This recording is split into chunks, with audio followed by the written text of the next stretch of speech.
കഴിഞ്ഞ ക്ലാസ്സിൽ ഡിസ്കസ് ചെയ്തത് one of the major thing that every one gets confused, അതാണ് നമ്മുടെ ഹോം വിസിറ്റ് എന്ന് പറയുന്ന സെറ്റിംഗ്. ഹോം വിസിറ്റ് ആണെങ്കിൽ നമുക്ക് അത് എങ്ങനെ കണ്ടുപിടിക്കാം? ഹോം വിസിറ്റിൽ തന്നെ നമ്മൾ 2 കേസ് പറഞ്ഞിരുന്നു. ഹോം വിസിറ്റിൽ തന്നെ നമ്മൾ ആദ്യമായിട്ടാണ് നമ്മൾ ആ ഹോം വിസിറ്റ് നടത്തുന്നെങ്കിൽ നമ്മൾ എന്ത് ചെയ്യണം എന്നുള്ളത്, if you are regularly visiting that particular home, അങ്ങനെയും നമ്മൾ എന്ത് ചെയ്യുന്നു എന്നുള്ള ഈ 2 രീതിയിലുള്ള ഇൻട്രൊഡക്ഷനും നമ്മൾ കഴിഞ്ഞ ക്ലാസ്സിൽ പറഞ്ഞിട്ടുണ്ടായിരുന്നു. സോ ഹോം വിസിറ്റ് ആകുമ്പോൾ എന്താണ് നമ്മളോട് ശ്രദ്ധിക്കേണ്ട കാര്യം?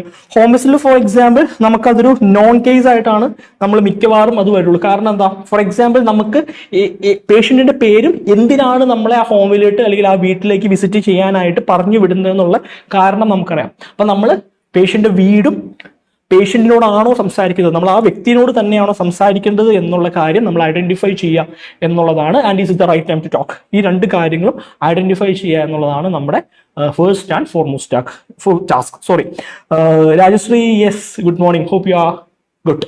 ഓക്കെ, അപ്പൊ ഇതാണ് നമ്മുടെ സംഭവം. ഐഡന്റിറ്റി കൺഫേം ചെയ്യുക, എക്സാക്ട് പ്ലേസിലാണ് വന്നിരിക്കുന്നത് കൺഫേം ചെയ്യുക, നമ്മൾ എന്തിനാണ് അവിടെ വന്നിരിക്കുന്നത്, for what purpose we initiate that home visit, or we are there at that person's or the patient's doorstep എന്നുള്ള കാര്യങ്ങൾ കൺഫേം ചെയ്യുക. പിന്നീട് are we talking to the right person എന്നുള്ള കാര്യം കൺഫേം ചെയ്യാം. പക്ഷേ ഇതിൽ നിന്ന് നമ്മൾ സെനേറിയോ മാറിയിട്ട് നമ്മളൊരു റെഗുലർ ഹോം വിസിറ്റ് ആണ് നടത്തുന്നെങ്കിലോ, റെഗുലർ ഹോം വിസിറ്റ് ആണ് നടത്തുന്നെങ്കിൽ ഞാൻ ഇയാളുടെ വീട്ടിലാണോ, ഇന്ന പേഷ്യന്റിന്റെ വീട്ടിൽ തന്നെയാണോ വന്നിരിക്കുന്നതെന്ന് കൺഫേം ചെയ്യേണ്ട കാര്യമൊന്നുമില്ല. കാരണം എന്താ?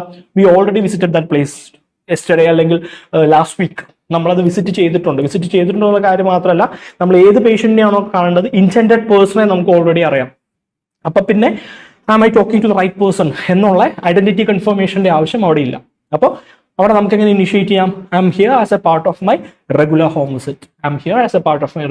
Visit. As instructed by your GP or as instructed by your doctor. എങ്ങനെയും പറഞ്ഞു കഴിഞ്ഞിട്ട് നമുക്ക് അവിടെ അതിനെ അങ്ങനെ നമുക്ക് ഒരു ഹോം വിസിറ്റിനെ ഇനിഷ്യേറ്റ് ചെയ്യാം. IILT, it's my cup of tea.